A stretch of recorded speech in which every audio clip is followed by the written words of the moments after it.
Welcome back.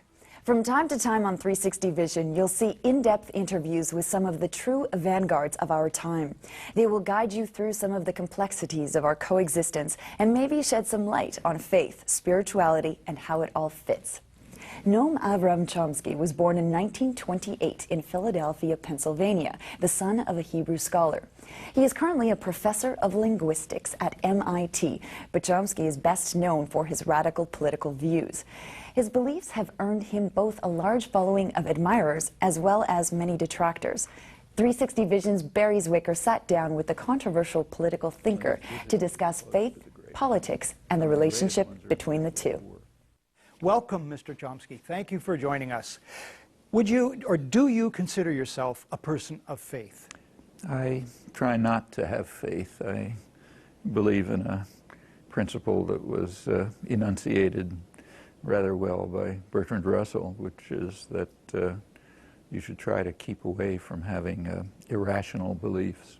You should believe some things that for which you can find some evidence or some support, apart from commitment to principles like equality and freedom and justice and so on. Those, I wouldn't say that's faith. Those are things you're committed to.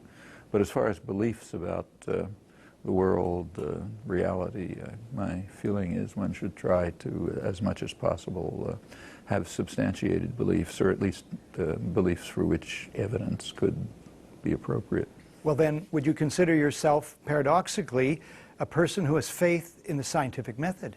I think it's the only method we have to try to get some approximate understanding of the world.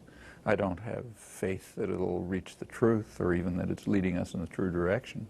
In fact, as someone committed to the scientific method, I'm also committed to its consequences, and among them are that you and I and the rest of the species are organic creatures who have our specific capacities and limitations, and we simply don't know and have no reason to believe that these capacities are such that we can gain the truth about the world. We do our best, but that's the most we can do.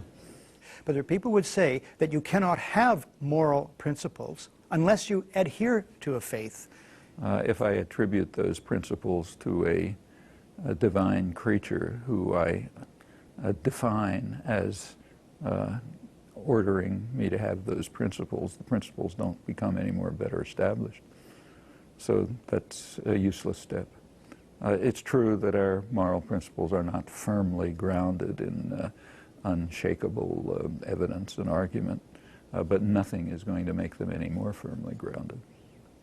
As for having a meaningful life, that seems to me irrelevant.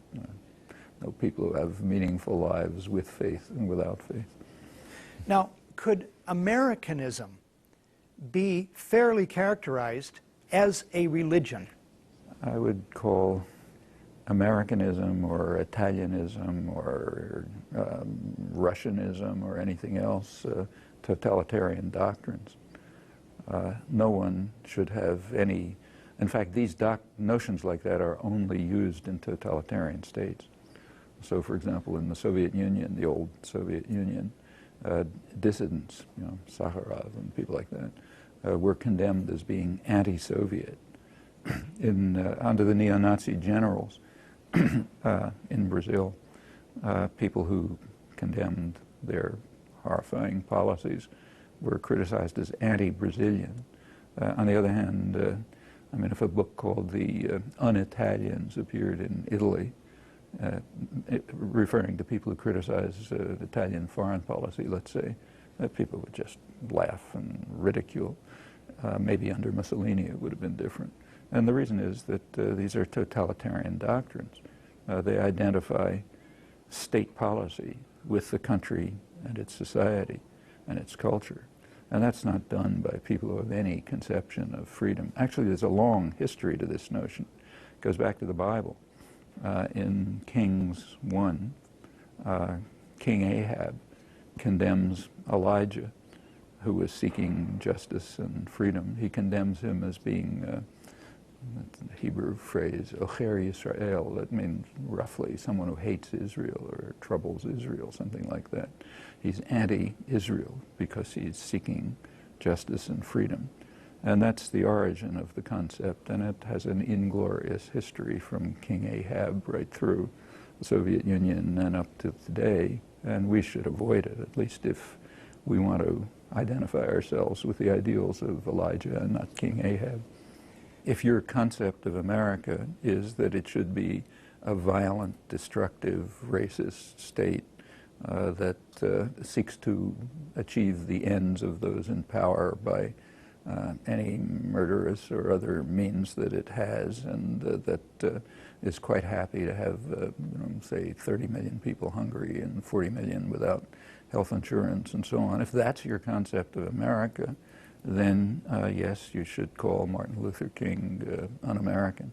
You should call the people who won the struggle for freedom and human rights and labor rights and women's rights, you should call all of them un-American. On the other hand, and I would call people who regard America that way as people who hate America. That's their conception of America. They're free to have it, but it's not one that I'd want. If by America you mean the people who have the actions and the people who have in fact won a quite remarkable degree of freedom over the centuries, in fact beyond any other country that I know, not by a gift, but by constant hard struggle and dedication, and have achieved at least some measure of justice and want more, and who are opposed to aggression and violence. If that's your conception of America, fine, then I'm pro-American. But there's no answer. It depends which America you mean. It's like King Ahab again.